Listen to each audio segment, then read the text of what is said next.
What is actually going on with Vinted? Today's video isn't going to be a day in the life, but how's everybody doing? It's Spencer Line here. We're going to talk about Vinted, about Vinted Pro, how it just came about all these issues such as Royal Mail and other discrepancies that people are finding as a result of the updates with Vinted. And maybe is this whole thing that eBay did with private seller fees, has that just really rumbled Vinted and they've just acted too fast? But throughout today, I'm going to grab clips and talk about my perspective and opinion on this. And you let me know what you think down below in the comments. Feel free to engage with it if you like seeing content like this on your feed. Now, a lot of this really started last Tuesday, and it kind of came around when eBay decided to strip all of the fees for private sellers, except out of like international, where I believe it's still about a 5.5% fee. Now, this rumbled the industry for a mixture of reasons. It rumbled the people that are business sellers on eBay, but it didn't rumble the private sellers. It just created this fusion, this change of opinion. But also what that meant as well is Vinted. Now, Vinted is a platform that has been notoriously known as like, it's just a wardrobe selling platform. It's not designed for business sellers, but they reduced, or should I say, they released, more importantly, Vinted Pro. But it didn't come out all singing and dancing, and it didn't come out all ready to rumble for a lot of people. Now, I think one of the most challenging things that Vinted did was running the Vinted Pro far too soon. As a result, one of the most common things that's been happening so far is people haven't been sure what their UTR is, so your unique taxpayer reference, and they've been putting in their national insurance number. So this is the first bit where there's been a little bit of an issue.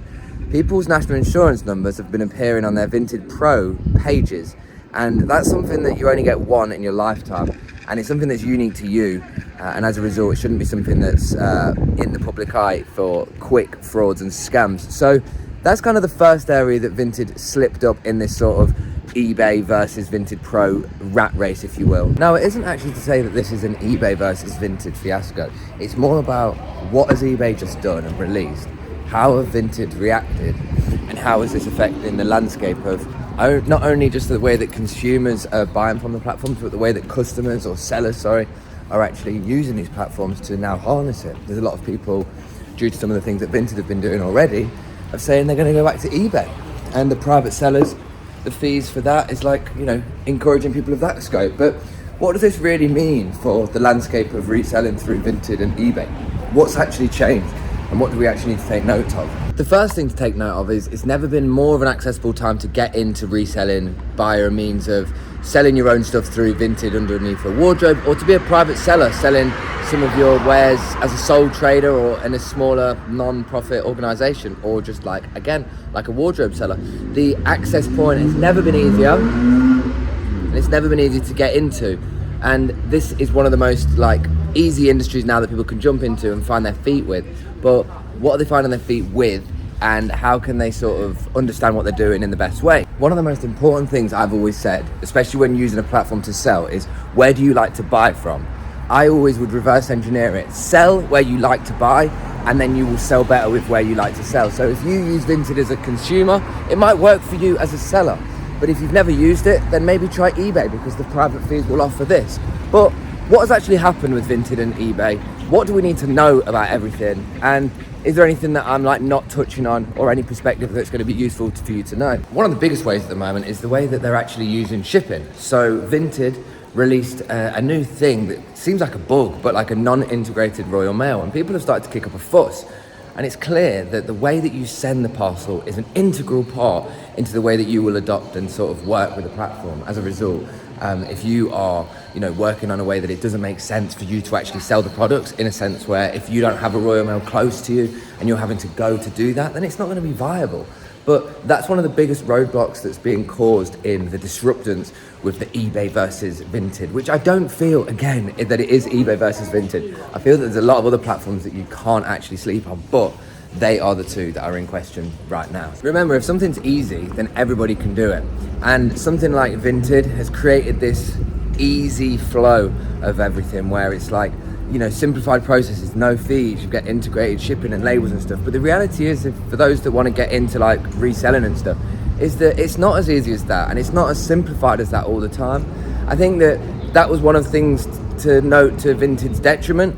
However, they have been probably one of the most well-evolving to the times platform, getting people's attention through a means of affordability, simplicity, and just the fact of like easy usability. I think you will succeed in places where others are feeling more challenged by it, and as a result, you'll kind of be in them situations where, hang on, you know what, it's nice. Shout out to Love Bro, shout out to you, my man, and shout out to the Monday morning vibes. But no, back to this point about Vinted, about eBay, about what is Vinted doing, and as a result of what Vinted's doing, what is everybody else around them doing? You know, we've not really delved into it. Is Depop doing anything or anything else? It feels very much like it's eBay and Vinted, and they're personally feeling threatened by one another, which is one of the most important factors about it.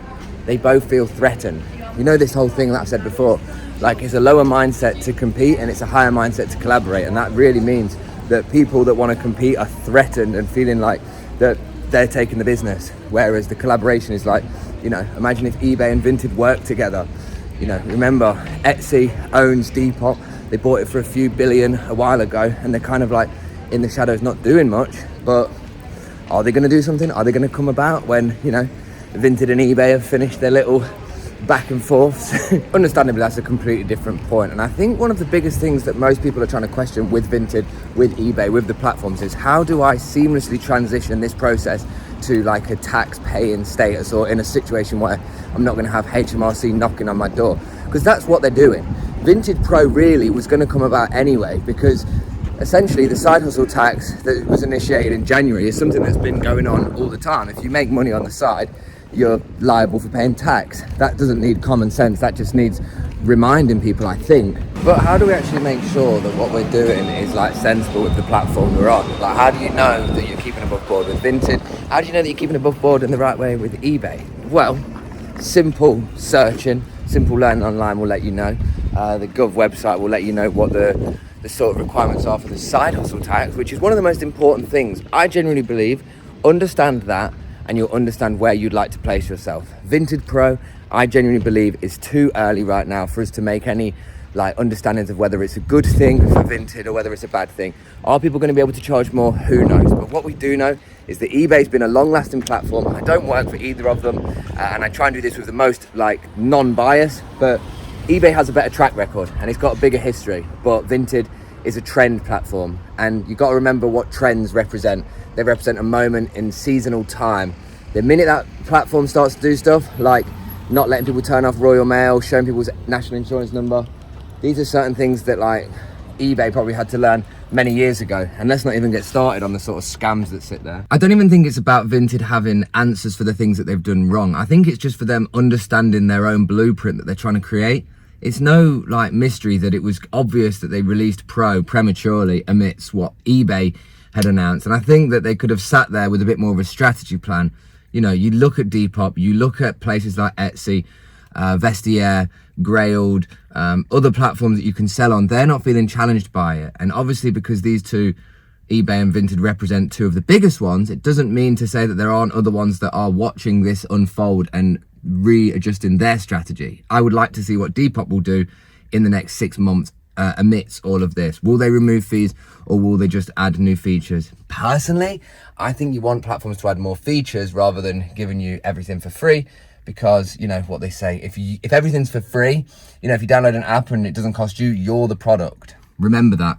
And that's something that I would take into account. The reality of it is that you want to be trying all of the different platforms where you can. So like, you want to almost A/B test eBay and Vinted. So what I would normally do is try and put similar products on both of them to understand what's going to work on each.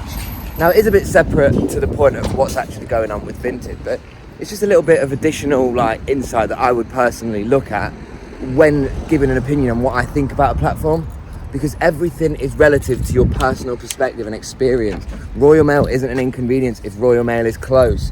NIC numbers, your national insurance number, isn't precious if you're not precious. I mean, that actually is a bit more of a non-negotiable one, let's be honest. But A/B test both platforms, try them out, see which one works more for you. But I don't need to use this video as a seminar for this right now. All I did want to do was just plant the seed and maybe get some of your guys' thoughts on Vinted or eBay, or where you sit in the whole thing of this. Let's start the discussion down there so I know what's important for you to like understand, or for me to find the value and bring to you. So guys, as always, stay safe, stay sustainable, keep doing you. I know this was a bit of a different one from our normal videos, but we're just trying different bits and bobs. And I want to hear what you guys think of this, and most importantly, what you guys want to hear more about, because this is something that I think is very relevant right now in the reselling economy and scheme of things. And it'd be good to like pass on information from those that are have been in this industry for a long time. So guys, lots of love, and I'll see you in a bit.